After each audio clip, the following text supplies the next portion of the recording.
Assalamualaikum warahmatullahi wabarakatuh. Perkenalkan, nama saya Alfian Poli. Kali ini saya akan memaparkan materi tentang stainless steel atau baja tahan karat. Baiklah, apa itu baja tahan karat atau stainless steel? Yaitu merupakan baja paduan yang mengandung minimal 10,5% krom. Daya tahan stainless steel terhadap oksidasi yang tinggi di udara dalam lingkungan biasanya dicapai karena adanya tambahan minimal 13% dari berat krom. Pada dasarnya, untuk membuat besi yang tahan terhadap karat, krom merupakan salah satu bahan paduan yang sangat penting. Ada beberapa penambahan zat-zat yang dapat membuat besi ini semakin kuat, seperti penambahan molibdat, niobium atau titanium, krom, nikel, dan aluminium. Selanjutnya, sejarah singkat dari stainless steel itu berawal dari tahun 1871 sampai 1948. Pada tahun 1912, Harry Bradley melakukan riset terhadap korosi laras senapan. Masalahnya ada pada baja laras tersebut yang tidak tahan panas. Lalu Bradley mulai menguji dengan menambahkan sejumlah krom ke baja, dan dari hasil eksperimen tersebut kromium sebanyak 12-14% agar baja bisa tahan karat. Kemudian Bradley melihat adanya kemungkinan material ini dapat dikomersialkan, dan pada tanggal 13 Agustus 1913 stainless steel pertama kali diproduksi di laboratorium Brown Fair berkat hasil eksperimennya. Dan kemudian semenjak itu Harry Bradley dianggap sebagai penemu stainless steel. Kemudian klasifikasi dan spesifikasi stainless steel. Yang pertama adalah austenitic stainless steel yang memiliki kandungan krom pada kisaran 17-25% dan nikel pada kisaran 8-20%. Tipe-tipe austenitic itu ada beberapa, yaitu tipe 301, tipe 321, tipe 347, tipe 316, dan tipe 317 yang memiliki fungsi berbeda-beda dan penggunaannya juga berbeda-beda. Bisa dilihat pada slide. Kemudian ada ferritic stainless steel yang memiliki sifat magnetik, tidak dapat dikeraskan dengan perlakuan panas. Kemudian keulatan dan ketahanan korosinya itu tinggi. Kemudian ferritic ini cocok untuk digunakan pada industri minyak dan gas, petrokimia, dan pertambangan. Kemudian ada martensitic stainless steel yang bersifat magnetik, dapat dikeraskan dengan perlakuan panas, dapat dilakukan di cold work maupun hot work, machinability-nya bagus, dan ketahanan korosinya itu cukup bagus terhadap cuaca, tetapi tidak sebaik stainless steel, ferritic maupun austenitic. Ada beberapa tipe martensitic, yaitu tipe 410, tipe 416, tipe 431 yang kegunaan dan penggunaannya itu berbeda-beda, bisa dilihat pada slide. Nah, material ini dapat diaplikasikan untuk kekuatan tinggi dan tahan karat. Keunggulan stainless steel yang ini tuh dia mudah dibentuk, biaya operasinya rendah, dan tahan karat.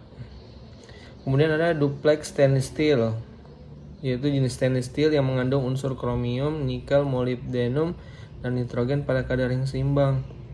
Kemudian bahan ini cocok digunakan pada suhu rendah, yaitu minus 50 derajat Celcius hingga kurang lebih 300 derajat Celcius. Ada beberapa tipe, yaitu tipe UNS S31803, S32750, dan UNS S32750 yang kandungannya itu berbeda-beda. Nah, keunggulannya itu ketahanannya terhadap korosi, terhadap serangan klorida, dan kekuatan tarik yang tinggi. Dan di samping itu, duplex stainless steel ini sangat kuat meskipun dalam bentuk lembaran yang tipis, sehingga bobotnya itu ringan dan efisien pengangkutannya. Kemudian ada precipitation hardening steel, itu baja tahan karat presipitasi pengerasan martensitic, memiliki struktur utama austenitic pada temperatur austenisasi sekitar 1040 hingga 1065 derajat Celcius. Nah, spesifikasinya itu merupakan baja tahan karat yang secara mikro memiliki presipitat atau endapan partikel unsur matriksnya. Nah, presipitat ini menghambat gerakan deformasi sehingga baja tahan karat ini menjadi lebih keras dan kuat. Kemudian ada proses pembuatan stainless steel. Yang pertama itu ada proses konvertor. Nah, pada proses konvertor ini terbagi dua, yaitu proses Bessemer dan proses Thomas. Pada proses Bessemer itu menggunakan besi kasar dengan kandungan fosfor dan belerang yang rendah, tetapi kandungan fosfor dan belerang ini masih tetap ada. Dan dalam proses kedua, unsur tersebut tidak terbakar sama sekali.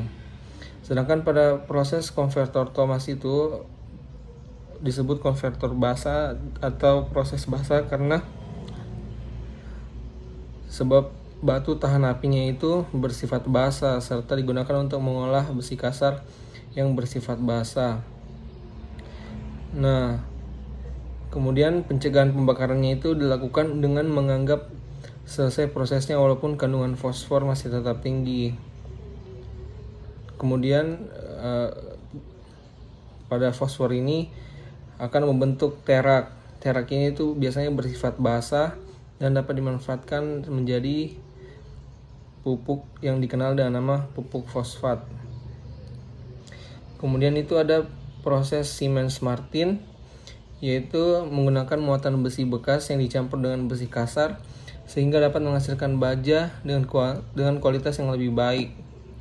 Keuntungan dari proses Siemens-Martin ini yaitu prosesnya lebih lama sehingga dapat menghasilkan susunan yang lebih baik, dan unsur-unsur yang dikehendaki dan kotoran-kotoran itu dapat dibersihkan. Selanjutnya itu ada proses Basic Oxygen Furnace, yaitu memakai oksigen murni sebagai ganti uap air. Peleburan baja dengan BOV ini juga termasuk proses yang paling baru dalam industri pembuatan baja, yang memiliki kelebihan dari segi waktu peleburannya itu relatif singkat dan tidak perlu tuyar di bagian bawah, serta fosfor dan sulfurnya itu dapat dibersihkan terlebih dahulu daripada karbon, serta hasil produksinya itu lebih banyak meskipun dalam waktu yang singkat, serta biaya operasi yang murah. Kemudian itu ada proses dapur listrik yang terbagi dua, yaitu proses dapur busur cahaya dan dapur induksi. Untuk dapur busur cahaya itu berdasarkan prinsip panas yang memancarkan dari busur api. Kemudian dikenal juga sebagai dapur busur nyala api, dan merupakan tungku yang bagian atasnya digantungkan 2 batang arang sebagai elektroda pada arus bolak-balik atau dengan 3 buah elektroda yang dialirkan arus putar. Untuk dapur induksi sendiri itu dibedakan lagi menjadi dapur frekuensi rendah dan frekuensi tinggi. Hasil akhir dari dapur listrik ini disebut baja elektro yang bermutu sangat baik yang digunakan untuk sebagai alat perkakas, misalnya pahat, alat tumbuk, dan lain-lain. Kemudian itu ada proses dapur kopel, yang dimana mengolah besi kasar kelabu dan besi bekas menjadi baja atau besi tuang.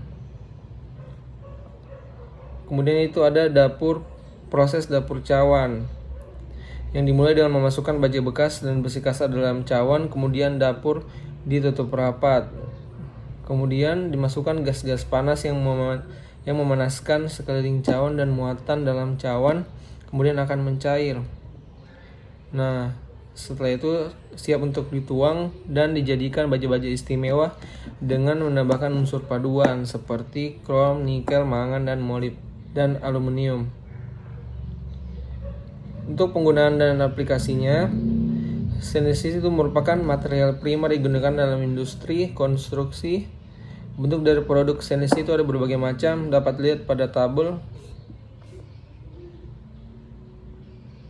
Nah, penggunaan dari stainless steel ini didominasi di sektor industri utama seperti produk-produk konsumen, peralatan untuk industri minyak dan gas, serta industri proses kimia dan juga industri makanan.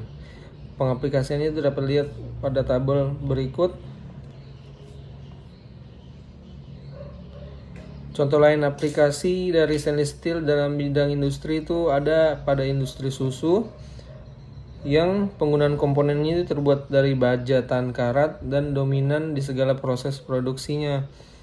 Seperti pada proses plant produksi, semua komponen itu terbuat dari baja tahan karat seperti tangki-tangki penyimpanannya, pasteurizingnya, heat exchanger-nya, pemipaan, dan sistem pembersihnya.